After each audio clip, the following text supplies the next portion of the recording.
Hi, I'm Mark Kemp, and this is North Carolina Noted.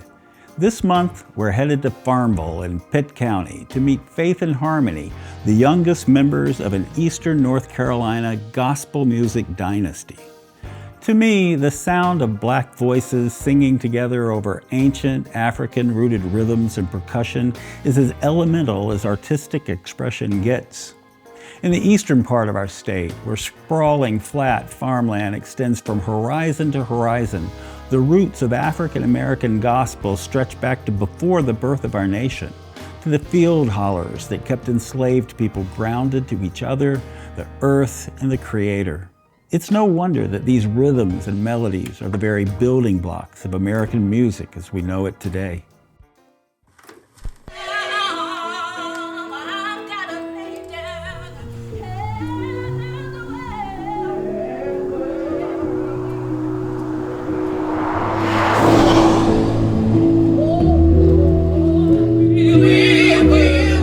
When I start singing about him, just thinking about Jesus,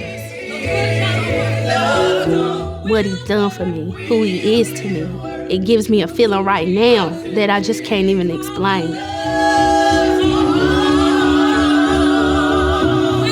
Sometimes it feels like you're burning on the inside, but it's a good burn. Sometimes your eyes well with tears, but they're good tears. It's just an unexplainable feeling.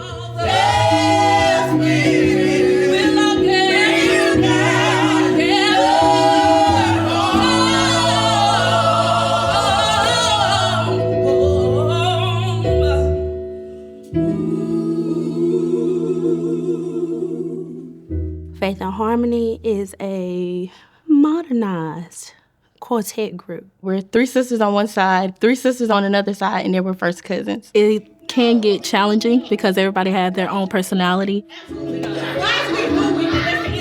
We're all silly, honestly. I know somebody's gonna start laughing soon, but it's what makes us Faith and Harmony.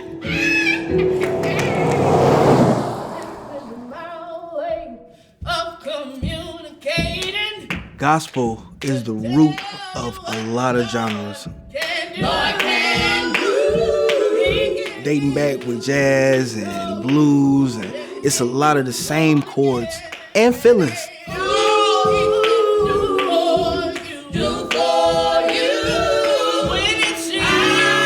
The soul of gospel music, it just touches you because people are really singing from their heart, and sometimes they're singing about hardships and things that they've gone through. Knowing where I've come from gave me the understanding of what I'm saying. Now I can honestly speak through those lyrics to let people know it's this gospel, it's this true word that's gonna stand and that's gonna last eternally.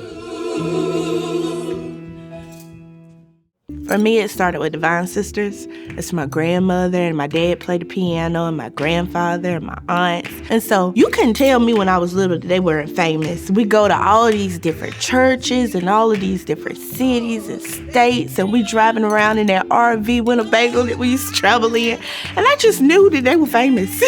There was a moment, I was about 15. My grandmama, she had this thing where she kick her shoes off. It's like she's at home when she performs. She's at home. And she just owned the whole building. Sent chills. Give me chills now talking about it. When I seen her, I knew at that moment, I said, yeah, I want to do that as well. You feel honored to be able to carry on a tradition that means so much to the family. Our family is rooted in gospel and Christianity. I feel honored. We have Memphis coming up, and they have a show in Texas coming up. We have a show locally in Aden that's not that far away from us coming up.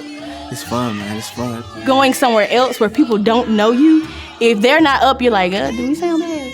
But they're up and they're exhilarated, they're dancing, so it's like, we might be on to something. We might be doing good.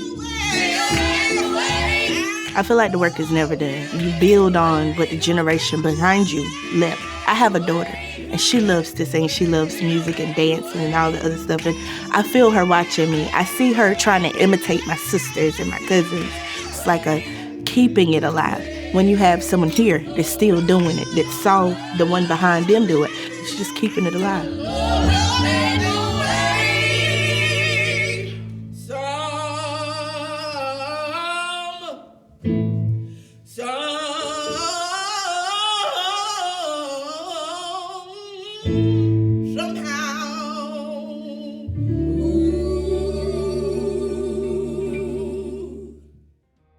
For more on Faith and Harmony, check out my article in the January 2025 issue of Our State magazine or at ourstate.com. And for more videos, subscribe to the Our State YouTube channel.